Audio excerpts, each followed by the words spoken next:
everybody, and welcome back to Reading Scripture Together. I'm Father Ryan Whitley, the rector of St. Thomas Episcopal Church in St. Petersburg, Florida, and I'm glad to be joining with you for this fourth video in our series on 1 John.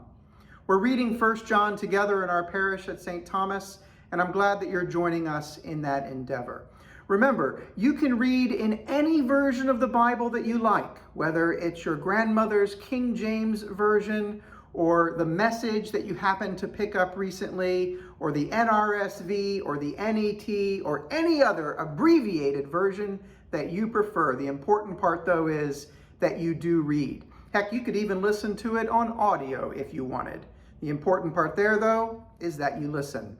So this week we're in the fourth chapter of John's first letter to his community, and he's talking about love in this chapter. But before he gets to that, he starts talking about all of these different people that are opposed to Christ, and he calls them antichrists. Scholars of 1 John refer to these as the opponents of John. You got to imagine what it was like at this time with all these people running around saying all these seemingly divergent things about Jesus. Actually, if you think about it, it's not all that hard to imagine at all. Just listen to what you hear people saying about Jesus in our own time. Turn on the TV or the radio, or go on a variety of churches' live streams. Listen to a mainline denomination preacher, then listen to an evangelical preacher, then listen to a Pentecostal preacher, then a Roman Catholic preacher, and just hear all of the variety, all of the different things, sometimes the things that are in opposition to one another, that all of these different folks are saying about Jesus. And all of a sudden, the situation in the Johannine community that John is addressing at the beginning of this fourth chapter begins to be a little clearer for you.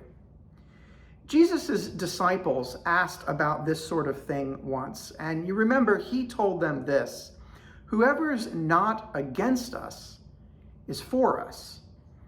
And basically we can extrapolate from that in our own parlance, in our own modern times, regardless of what denomination they are, or even if they have no denomination, or even if they have no professed Christian faith.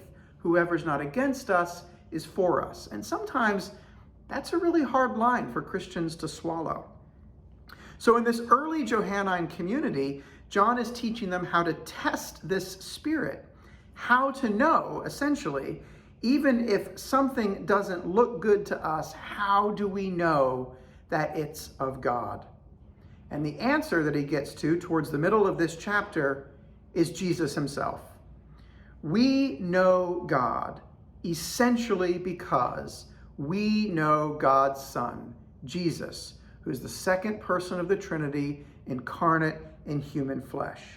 It's really hard for us to know God outside of knowing Jesus. It's hard for us to conceptualize God outside of conceptualizing Jesus. And 1 John tells us that that's okay, that that's how we're supposed to do it. The mechanics of how we know God is what he gets into next.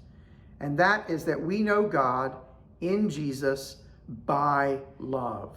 That's what we should look for. So think about this. Do you see love or the signs of love in something? Yes? Well, then it must be of God, because God is love.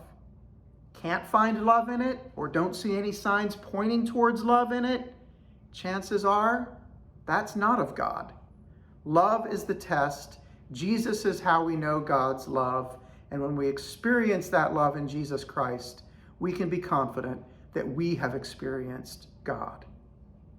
There's an interesting note at the end of the chapter that I want you to pay attention to about hypocrisy, indicative of John's dualistic sense here. Remember from the first video, in John's dualism, things are often either A or B. There's no middle, there's no in between, there's no gray area with John. They're black or white.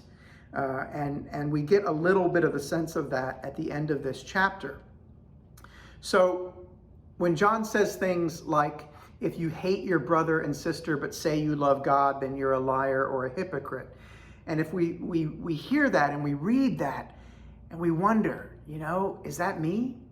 Because I've had times when I've been in a fight with my brother or sister or my fellow Christian or my neighbor or anybody, and yet I've gone to church that week and professed that I love God. So does that make me a hypocrite? Well, I don't think so.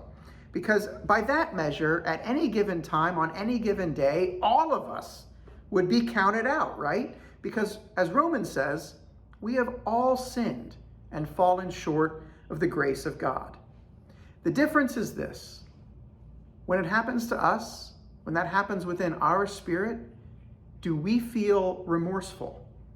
Have we sought forgiveness? Remember, 1 John talked a lot about forgiveness at the beginning of this letter. Have we tried to restore that relationship? As Isaiah says, are we acknowledging our fault and seeking to restore the breach and be known as repairers of the streets to live in?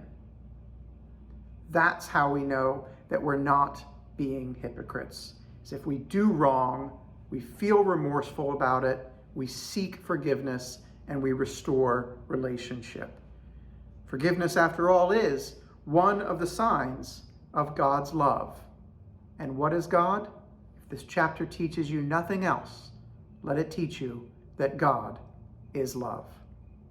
Thank you so much for joining us this week, friends, for the 4th chapter of John's first letter. We'll see you again next week for the 5th and concluding chapter of this short but amazingly powerful letter. God bless you. Have a wonderful day, and we'll see you next week. Bye-bye.